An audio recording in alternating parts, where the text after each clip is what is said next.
इमामुल औलिया मुजद्दिद तरीक़त क़ुत्ब आलम आरिफ़ रब्बानी हज़रत अलहाज मोहम्मद हुसैन रहमतुल्लाह अलैह ककरे वाले ने फरमाया कि हर एक चीज़ अल्लाह पाक का ज़िक्र कर रही है। इंसान तो अशरफुल मखलूक है, ये कैसे हो सकता है इंसान की सिर्फ ज़ुबान ज़िक्र करे और बाकी वजूद को खाली छोड़ दिया जाए। कि अल्लाह पाक ने बाकी वजूद को ऐसे बेफ़ायदा बनाया है, ऐसे हो नहीं सकता। जिस तरह सारी कायनात अल्लाह पाक का ज़िक्र कर रही है, इसी तरह इंसान के वजूद के ज़र्रे ज़र्रे को भी 24 घंटे अल्लाह पाक के ज़िक्र करने का हुक्म है। अल्लाह पाक का हुक्म है, या अय्युहल्लज़ीना आमनू क़ू अनफुसकुम व अहलीकुम नारा, ऐ ईमान वालों अपने आप को अपने अहल व इयाल को जहन्नम से बचाओ। हज़रत वाला फरमाते थे अहल व इयाल से मुराद हुज़ूर सल्लल्लाहु अलैहि वसल्लम की सारी उम्मत है। अपने आप को हुज़ूर सल्लल्लाहु अलैहि वसल्लम की सारी उम्मत को जहन्नम से कैसे बचाएंगे? हज़रत वाला फरमाते थे जो चीज़ अल्लाह पाक का जिक्र कर रही होगी वो जहन्नम से बच जाएगी।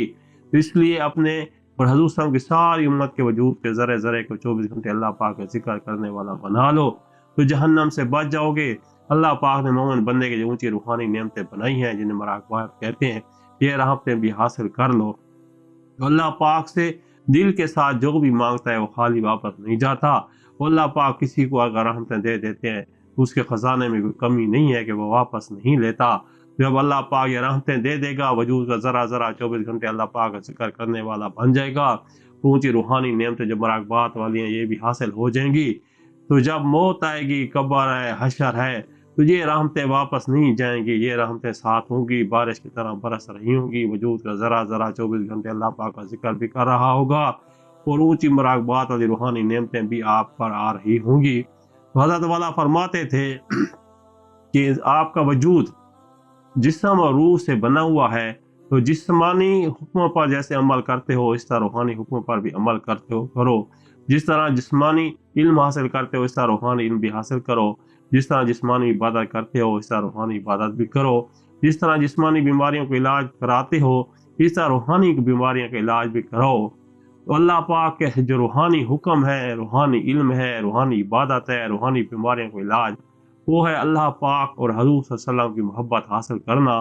तो अल्लाह पाक और हज़ूर सल्लल्लाहु अलैहि वसल्लम की मोहब्बत हासिल कर लो, जिस्मानी इबादत के साथ रूहानी इबादत का जोड़ा मिला लो तो कामयाबी मिलेगी।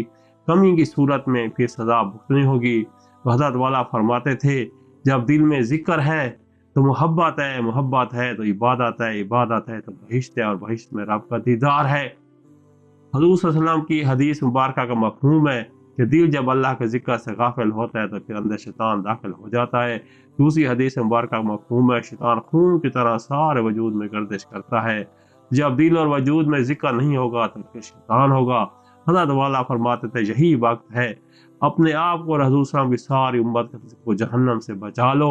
अपने हज़ूर सल्लल्लाहु अलैहि वसल्लम की सारी उम्मत के वजूद के ज़र्रे ज़र्रे को 24 घंटे अल्लाह पाक का ज़िक्र करने वाला बना लो तो कामयाबी हासिल कर लोगे।